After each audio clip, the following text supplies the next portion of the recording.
નમસ્કાર, આપ જોઈ રહ્યા છો ઝી 24 કલાક. હું છું ચિંતન. એક મોટા સમાચાર. ઉત્તર ભારતમાં ભૂકંપના તેજ આંચકા અનુભવાયા છે. રેક્ટર સ્કેલ પર ભૂકંપની તીવ્રતા 6.4 નોંધાઈ છે. દિલ્હી એનસીઆરમાં ભૂકંપના તેજ આંચકા અનુભવાયા. પંજાબ, ઝારખંડ, રાજસ્થાન અને જમ્મુમાં પણ ભૂકંપ આવ્યો. અમદાવાદના અમુક વિસ્તારોમાં હળવો ભૂકંપ અનુભવાયો છે. ગોતા, રાણી, નિકોલમાં હળવો ભૂકંપનો આંચકો અનુભવાયો છે. ગુજરાતમાં પણ થોડી ઘણી અસર થઈ છે. ભૂકંપના આંચકા અનુભવાયા છે અમુક વિસ્તારની અંદર. ઉત્તર ભારતમાં સૌથી વધુ અસર થઈ છે. રેક્ટર સ્કેલ પર ભૂકંપની તીવ્રતા 6.4 નોંધાઈ છે. દિલ્હી એનસીઆરમાં ભૂકંપના તેજ આંચકા અનુભવાયા. પંજાબ, ઝારખંડ, રાજસ્થાન, જમ્મુમાં ભૂકંપ આવ્યો. અમદાવાદના પણ અમુક વિસ્તારોમાં હળવો ભૂકંપ અનુભવાયો છે. ગોતા, રાણી, નિકોલમાં ભૂકંપના હળવા આંચકા અનુભવાયા છે. લોકો પોતાના ઘરની બહાર દોડી આવ્યા છે. દિલ્હી અને એનસીઆરમાં લોકો પોતાના બિલ્ડિંગ્સ ખાલી કરી રહ્યા છે અને ગાર્ડનમાં પહોંચી રહ્યા છે. રસ્તા પર, મેઇન રોડ પર પહોંચી રહ્યા છે. જીવ બચાવવા માટે પોતાના બાળકોને સાથે લઈ અને લોકો બહાર નીકળી પડ્યા છે. આ દ્રશ્યો આજથી લગભગ 22 વર્ષ પહેલા જે ઘટના બની હતી, 2001માં ભૂકંપ આવ્યો હતો ગુજરાતમાં, એની યાદ અપાવી દેનારા છે.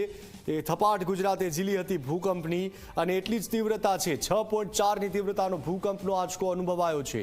સ્વાભાવિક છે કે આટલી તેજ તીવ્રતાનો ભૂકંપનો આંચકો આવે એટલે એના આફ્ટર શોક્સ પણ આવે અને થોડા સમય સુધી કંપન મહેસૂસ થાય.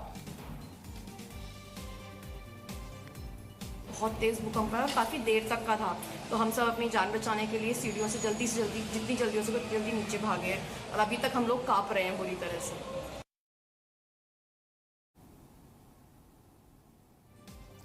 તો લોકો ભયભીત છે કારણ કે લગભગ 10 થી 15 સેકન્ડ સુધી આ ભૂકંપના આંચકા અનુભવાયા. જમ્મુ કાશ્મીરમાં પણ 15 સેકન્ડ સુધી ભૂકંપના આંચકા અનુભવાયા છે. 15 સેકન્ડ સુધી એ મહેસૂસ થયું કે ધરતી ધ્રુજી રહી છે.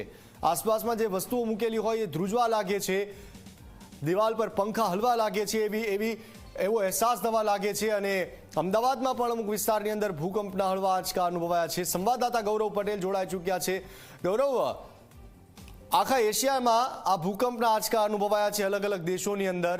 આપણા ભારતમાં પણ અલગ અલગ રાજ્યોની અંદર ભૂકંપના આંચકા અનુભવાયા છે.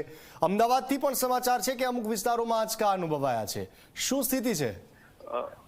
ચિંતન વાત કરીએ તો જે રીતે અફઘાનિસ્તાનમાં ભૂકંપનું કેન્દ્રબિંદુ છે તેની અસર સમગ્ર ઉત્તર ભારતને એશિયાના મોટાભાગના દેશોમાં જોવા મળી રહી છે. પાકિસ્તાન હોય, ચીન હોય, ભારતના ઉત્તર ભારતના જે રાજ્યો હોય ત્યાં તમામ જગ્યાએ જે ભૂકંપ આવ્યો તેની અસર જોવા મળી છે. ગુજરાતની વાત કરીએ તો ગુજરાતમાં પણ અમદાવાદના કેટલાક સ્થળોએ ભૂકંપના લોકોને આંચકા અનુભવાયા હતા. જે હાઈરાઇઝ ટાવરમાં જે લોકો રહેતા હતા તેમને ભૂકંપના આંચકા અનુભવાયા છે અને તેઓ ઘરની નીચે ઉતરી આવ્યા છે. મહત્વનું છે કે જે ભૂકંપની તીવ્રતા છે એટલી વધારે હતી કે જે ઉત્તર ભારતનો પટ્ટો હતો તે સમગ્ર પટ્ટા ઉપર તેની અસર જોવા મળી છે અને લોકો ડરના મારે ઘરની બહાર નીકળી આવ્યા છે. ક્યાં કેટલું નુકસાન થયું તે કહેવું જે વધારે પડતું છે, કારણ કે હજી સુધી કોઈ જગ્યાએ ઇમારત ધરાશય થઈ હોય કે કોઈની જાનહાનિ થઈ હોય તેવા સમાચાર મળ્યા નથી. પરંતુ જે રીતે અફઘાનિસ્તાનમાં કેન્દ્રબિંદુ છે જો તેવું ચોક્કસ કહી શકાય કે એની સૌથી મોટી વધારે અસર હશે તો અફઘાનિસ્તાનમાં જોવા મળશે.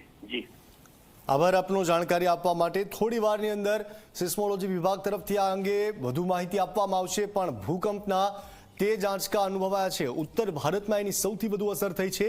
એટલું જ નહીં, આપણા પાડોશી દેશોમાં પણ અસર થઈ છે. પાકિસ્તાન હોય, ચાઇના હોય, કઝાકિસ્તાન હોય, અફઘાનિસ્તાન હોય, બધે જ ભૂકંપના આંચકા અનુભવાયા છે. એશિયાના દેશોની અંદર આ ભૂકંપના આંચકા અનુભવાયા. दिल्ली से हमारा संवाददाता शिवांग मिश्रा जुड़ा चुका है. शिवांग, ये बताए कि भूकंप के झटके महसूस हुए, कितने बजे भूकंप आया और कितनी तीव्रता बताई जा रही है? जी बिल्कुल, देखिए ये जो भूकंप के झटके महसूस हुए हैं ये रात 10:17 पर महसूस हुए थे भारतीय समय अनुसार. और जो भूकंप की तीव्रता आधिकारिक रूप से बताई जा रही है भारत सरकार द्वारा वो है 6.6, यानी 6.6 रिक्टर स्केल पर भूकंप की तीव्रता थी. और उसके अलावा ये जो भूकंप का केंद्र था ये अफगानिस्तान का हिंदुकुश इलाका था और अफगानिस्तान का फैजाबाद जो प्रांत है वो इसका केंद्र बिंदु था इस पूरे भूकंप का. अब अगर भूकंप के हम लोग प्रभावित क्षेत्रों की अगर हम लोग बात करें तो फिर भारत में उत्तर भारत का जो भी इलाका था, जम्मू कश्मीर का, या फिर गुजरात का, उत्तराखंड का या फिर दिल्ली का, इन सभी जगह भूकंप के झटके भी महसूस हुए हैं और भारी झटके महसूस हुए हैं।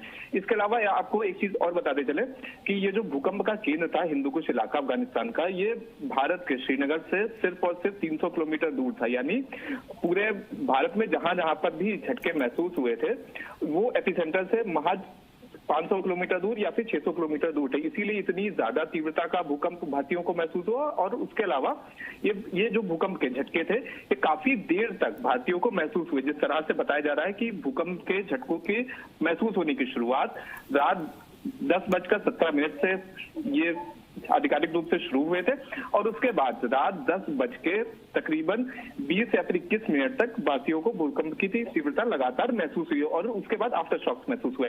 तो काफी गंभीर प्रकार का भूकंप था ये। और जिस तरह से हम लोग लगातार देख रहे हैं 6.6 यानी 6.6 तीव्रता का भूकंप आना भी अपने आप में बहुत ही एक तरह का ऐसा विषय है कि मतलब जिस तरह से अफगानिस्तान में इतनी बड़ी तीव्रता में आई, हालांकि भारत में अभी तक किसी भी तरह की जान माल की हानि की कोई भी खबर नहीं आई। लेकिन अब जी ये बिल्कुल, मेरा यही सवाल था शिवांग आपसे कि 6.6 की तीव्रता का भूकंप आना, कंपन महसूस होना, ये अपने आप में बहुत बड़ी बात है और अलग अलग स्टेट में ये महसूस किया गया है। कहीं भी कैजुअलिटी की खबर आ रही है कहीं से भी, इंडिया से या कहीं दूसरे देश से? जी देखिए, अभी तक कैजुअलिटी की तो फिलहाल कोई भी खबर नहीं आई। लेकिन हाँ, अगर खासतौर से भारत की अगर हम लोग बात करें तो फिर यहाँ पर देश की राजधानी दिल्ली की अगर हम लोग बात करें तो यहाँ पे कुछ इमारतों के झुकने की खबर आधिकारिक रूप से आ रही है, जो कि दिल्ली फायर डिपार्टमेंट ने हम लोगों को बताया है। अब ऐसे में ये देखना होगा, अभी हालांकि बोलना बहुत ही जल्दबाजी होगी कि किस तरह की कुछ भी कैजुअलिटी हुई है या फिर नहीं। लेकिन हाँ, भूकंप की तीव्रता इतनी ज्यादा थी कि उसके असर लगातार देखा जा सकता है। और जिस तरह से 6.6 रिक्टर स्केल का भूकंप था तो उसमें हम लोग लगातार देख रहे हैं कि भारत मतलब खासतौर से उत्तर भारत में इससे पहले जनवरी के महीने में लगातार 3-4 भूकंप आए थे, फिर उसके बाद फरवरी में एक भूकंप आया था और उसके बाद अब फिर से यहाँ पर मार्च के महीने में फिर से भूकंप की झटके यहाँ पर महसूस है। तो जिस तरह से लगातार हर महीने भारतीयों को एक तरह से भूकंप की ये जो कंपन महसूस हो रही है, ऐसे में अब ये देखना होगा कि इसके पीछे के जो भी कारण है उनको एक बार तलाशना होगा। और सबसे जरूरी चीज ये है कि भूकंप से बचने के जो उपाय हैं उनको भी एक बार देखना होगा, क्योंकि ये जो उत्तर भारत का सारा इलाका है ये काफी हाई सिस्मिक जोन का इलाका है। तो ऐसे में ये भी देखना होगा कि जो इमारतें हैं क्या वो अर्थक्वेक रेजिस्टेंस है कि नहीं है। तो इन सारी चीजों पर एक बार देखना होगा। हालांकि अभी तक किसी भी तरह की कैजुअलिटी का कोई भी खबर नहीं है, लेकिन हाँ, इस भूकंप की वजह से कुछ इमारतों को तो नुकसान हुआ है, उसका भी हम लोगों को आधिकारिक जानकारी आ चुकी है। इमारतों के झुके होने की आधिकारिक जानकारी आई है। वैसे में ये देखना होगा, कुछ देर का हम लोग को इंतजार जरूर करना होगा और उसके बाद जो पूरी तस्वीर है वो एक तरह से साफ हो पाएगी कि इस भूकंप की कंपन की वजह से क्या कुछ भारत में घटा है। हालांकि 6.6 की तीव्रता का भूकंप था, काफी वर्ष के बाद भारत में इतनी ज्यादा तीव्रता का भूकंप महसूस हुआ है। तो अब ऐसे में यही देखना होगा, थोड़ा सा इंतजार भी करना होगा हम लोगों को और ये देखना होगा कि किस तरह से इस भूकंप का भूकंप की तीव्रता को देखते हुए आमतौर पर ऐसा होता है कि इतनी ज्यादा कंपन जब महसूस होता है तो उसके आफ्टर शॉक्स भी आते हैं। तो कब तक हमें सावधान रहना पड़ेगा, कब तक आफ्टर शॉक्स हम महसूस करेंगे? जी बिल्कुल, देखिए आफ्टर शॉक्स के मतलब दो तरह की चीजें हैं। पहला तो ये है कि जो आफ्टर शॉक्स आते हैं उनसे डरना बिल्कुल भी नहीं है, घबराना बिल्कुल भी नहीं है, क्योंकि वो एक तरह की वो जो धरती में एक जो प्रेशर पूरा बनता है उसको वो रिलीज करने का काम करते हैं। दूसरी चीज, हाँ बिल्कुल, भूकंप के आने के कुछ घंटे बाद अंदाजन 4 घंटे 5 घंटे 6 घंटे के बीच में या फिर कभी कभार 12-12 घंटे या फिर 24 घंटे के बाद भी आफ्टर शॉक्स आते हैं। लेकिन ये जो आफ्टर शॉक्स हैं ये भूकंप से कम खतरनाक होते हैं। इनको वैज्ञानिकों का मानना है कि क्योंकि ये जो आफ्टर शॉक्स आता है ये उस प्रेशर को एक तरह से रिलीज करते हैं जो कि पृथ्वी के भीतर भूकंप की वजह से पैदा हो गया होता है। तो ये आफ्टर शॉक से बिल्कुल भी लोगों को घबराना नहीं, लेकिन हाँ एहतियात उन्हें इसी तरह बरतना है जैसा कि इस वाले भूकंप में उन्होंने बताया कि अगर उन्हें भूकंप के झटके कंपन अगर उन्हें महसूस हो और अगर वो हाई राइज टावर के अंदर रहते हैं, ऊंची ऊंची इमारतों में रहते हैं, तो सबसे पहले तो अपने ग्राउंड फ्लोर के अंदर चले जाएं, पेड़ के नीचे बिल्कुल भी ना खड़े हों। तो ये कुछ मतलब प्रिकॉशंस है जो लोगों को अपनाने हैं। और उसके अलावा आफ्टर शॉक से हाँ मतलब कई बार हम लोगों ने ये चीज देखा है, कई दफा देखा है कि जब भी इतने रिक्टर स्केल पर भूकंप आता है जिसकी तीव्रता इतनी ज्यादा होती है जैसे इसकी थी 6.6, तो उसके बाद आफ्टर शॉक्स आते हैं। हो सकता है वो 4 घंटे बाद है, 5 घंटे बाद है, या फिर ये हो सकता है कि वो 12 घंटे या फिर 24 घंटे बाद